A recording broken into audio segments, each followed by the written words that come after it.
to call out. I'm fixing it. Hold on. Remember, this challenge is from our friend Kim Cole. This is for ALS.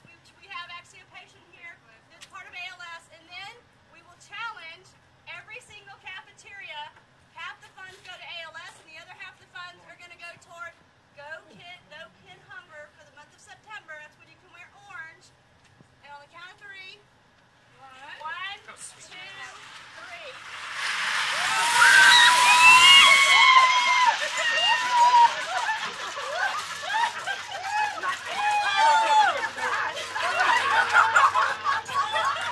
You made her suffer.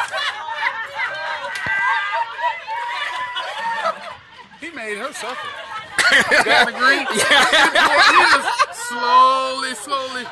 Y'all were already done and she was still going. Thank you, David. All right.